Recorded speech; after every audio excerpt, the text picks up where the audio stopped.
नमस्कार, कड़क बात में आपका स्वागत है। और आज हम एक चर्चा कर रहे हैं गंभीर टॉपिक पर, और गंभीर टॉपिक ये है कि एक एयरलाइन के अंदर कुछ समस्या आती है और भारत का पूरा एविएशन सेक्टर है जो डगमगाने लगता है और चारों ओर कोहराम मचा है। लोग फ्लाइट्स कैंसिल हो रही हैं, लोग एयरपोर्ट पे जा रहे हैं, उनको फ्लाइट्स नहीं मिल रही हैं। माने दिक्कतें इतनी ज़्यादा कि जिसकी हम जितनी बातें करें आप सबको पहले पता चल चुका है। लेकिन सवाल ये उठता है कि क्या एक एयरलाइन के इधर या उधर हो जाने से पूरी जो एयरलाइन जो एविएशन सेक्टर है वहाँ इस तरह की समस्या आएगी? तो सवाल यही है कि क्या हम संजय जी इस बात में हम बार बार बात करें कि देखिए जब कोई भी ऐसी प्रॉब्लम आती है, इंडिगो के साथ प्रॉब्लम होती है, चलिए जो भी इश्यूज रहा इशू के बारे में लगातार हम बातें कर रहे हैं, थोड़ा सा बता दें भी कि क्यों हुआ है कि पायलट्स की कमी, जो नए नियम आए हैं जिसमें पायलट्स और क्रू को ज़्यादा रेस्ट देना है, उसकी वजह से उनके जो स्टाफ कम हुए जब पायलट्स और वो, तो उसकी वजह से फ्लाइट्स इनको कैंसिल करनी पड़ी और इसके बाद बहुत सारी दिक्कतें हैं, परेशानी, उसके बात करेंगे।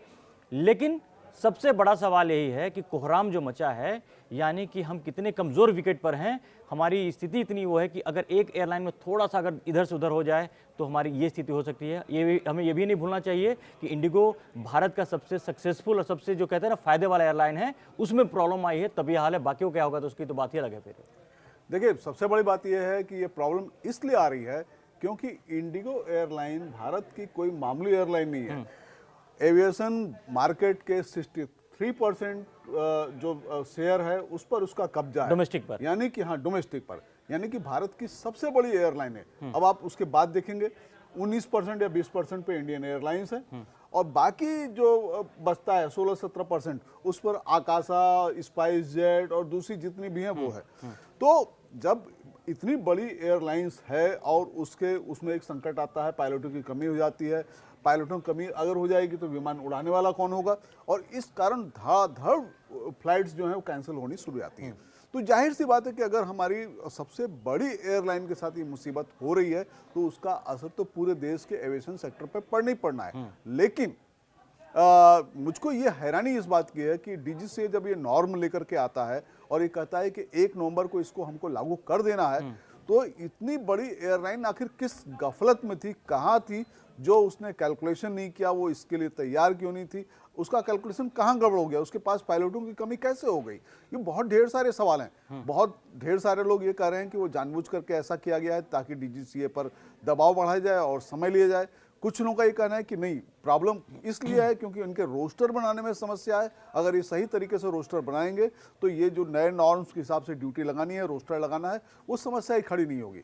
लेकिन मोटे तौर पे ये बात लगती है कि पायलट्स की कमी 100-200 पायलट्स के आसपास इनकी कमी इंडिगो की एयर फ्लाइट्स में है। 100-2 ये सवाल सिर्फ पायलट का नहीं है। अगर आप हिंदुस्तान के पूरे एविएशन सेक्टर को देखें तो थोड़ा सा ब्रीफ में आपको बता दें कि 1991 से पहले तक सिर्फ सरकारी एयरलाइन होती थी और एक एयर इंडिया जो कि विदेश जाती थी और इंडियन एयरलाइन जो कि डोमेस्टिक सेक्टर को कवर करती थी। लेकिन जब उदारीकरण का दौर आया तो प्राइवेट एयरलाइन को अलाउ कर दिया गया। उसके बाद धड़ाधड़ बहुत सारे एयरलाइंस आए। लेकिन अगर आप देखें 1991 से लेकर अब तक बहुत सारे एयरलाइन आए, उनमें से ज़्यादातर एयरलाइन बंद हो गई। कुछ जो प्रमुख नाम आपको ईस्ट वेस्ट कंपनी के नाम से पहला जो प्राइवेट एयरलाइन आया था वो कहाँ आया कहाँ गया किसी को पता नहीं चला। लेकिन अगर हाल के वर्षों में भी अगर आपको याद दिला दें तो आपको अगर किंगफिशर याद रहा होगा, सहारा एयरलाइंस याद होगा, जेट एयरवेज याद होगा, और अभी मौजूदा दौर में भी स्पाइस जेट की हालत भी बहुत ही खराब है, पिछले कई सालों से स्ट्रगल कर रहा है। एयर इंडिया की हालत जो कि सरकार के पास थी, हालत बहुत खराब थी एयर इंडिया की, क्योंकि कई सालों से लगातार गो एयर भी बंद हुआ।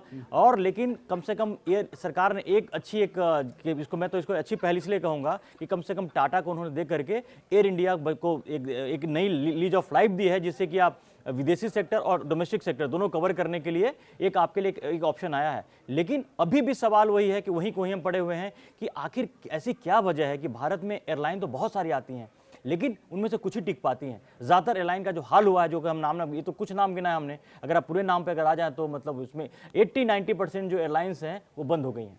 देखिए, कई चीज़ें हैं जब हम इस पर जाते हैं।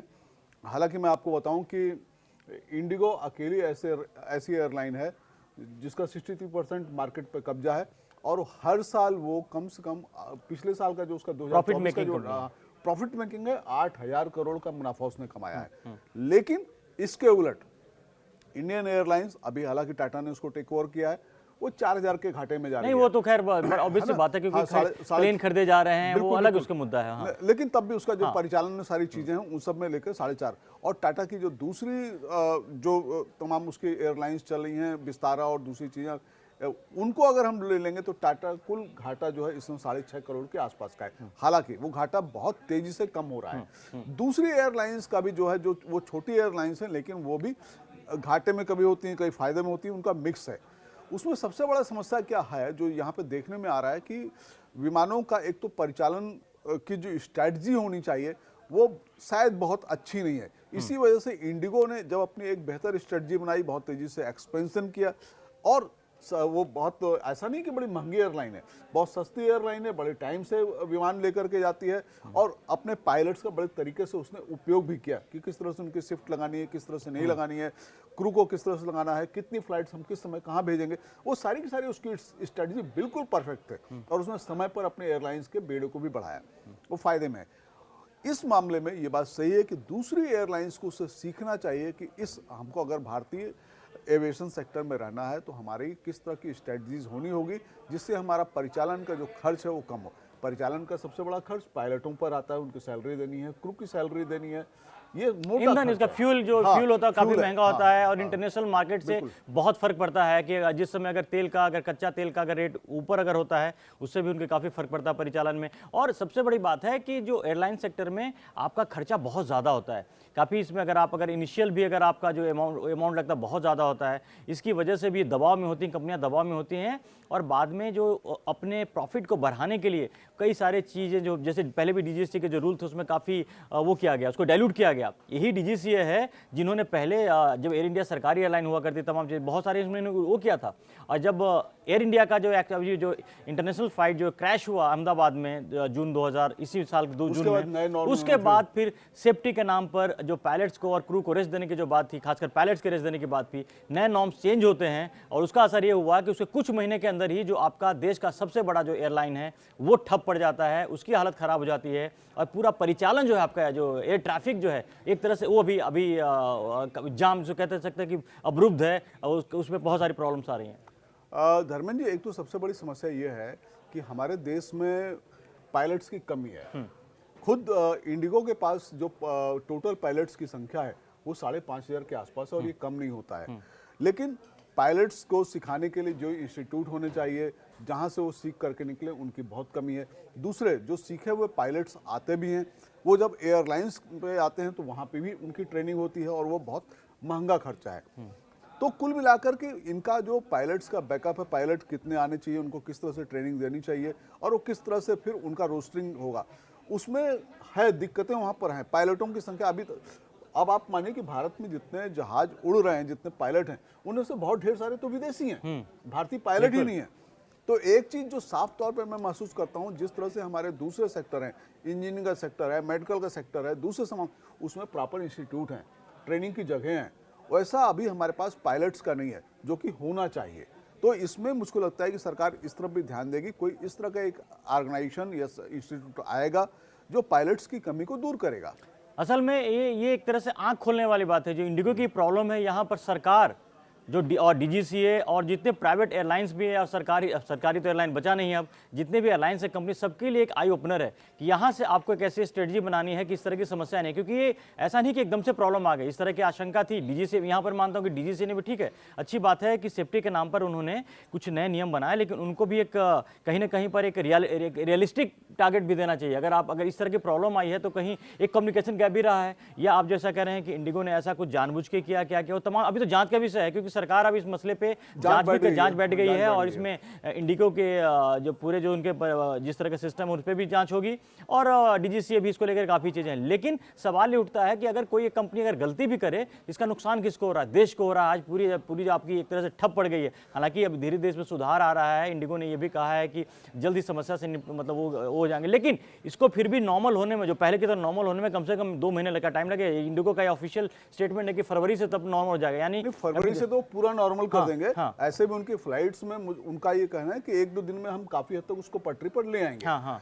तो लेकिन वो भी ये है कि वो नए नॉर्म्स के साथ नहीं होगा, वो पुराने नॉर्म्स मतलब बीच का रास्ता निकाले लाएंगे। नए नॉर्म्स के साथ तो पूरी तरह से नॉर्मल पे वो फरवरी में ही आएंगे। फरवरी में आ पाएंगे। ये एक तरह से एक टाइम बाइंग का वो चीज़ है। लेकिन आपको याद दिला दें कि इसी देश में एक ज़माने में जेट एयरवेज भी काफ़ी सक्सेसफुल हुआ करता था, आज कहाँ है पता नहीं किसी को। ठीक, उसके बाद आप किंग फिशर ने बड़े ही धूम धड़ाके के साथ किंग फिशर को यहाँ पर लाया गया था, आज किंग फिशर कहाँ है पता नहीं। और अब जो इंडिगो के साथ जो ऐसा हुआ, इसके पहले आप देखिए कि स्पाइस जेट की भी स्थिति बहुत खराब है और वो कब दम तोड़ दे इसका भी कहना बहुत मुश्किल है। तो मिला जुला के इंडिगो जो है आपके कम से कम डोमेस्टिक सेक्टर में जितना डोमिनेंस इनका है और जिस तरह के वो हैं, तो भारत के एविएशन सेक्टर के लिए इंडिगो का ठीक से ट्रैक पर रहना बहुत ज़रूरी है, ये बात भी बड़ा साफ दिख गया है।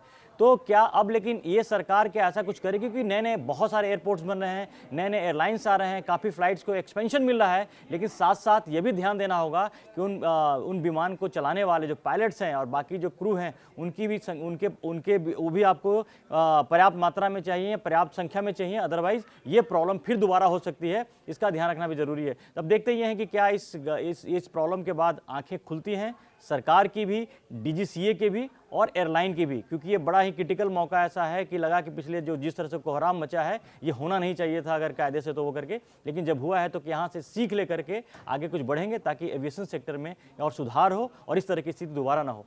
तो तमाम अपडेट्स पर हमारी नज़र बनी रहेगी। अब अभी तक आपने कड़क को सब्सक्राइब नहीं किया है तो जल्दी से सब्सक्राइब करें। फिलहाल के लिए धन्यवाद।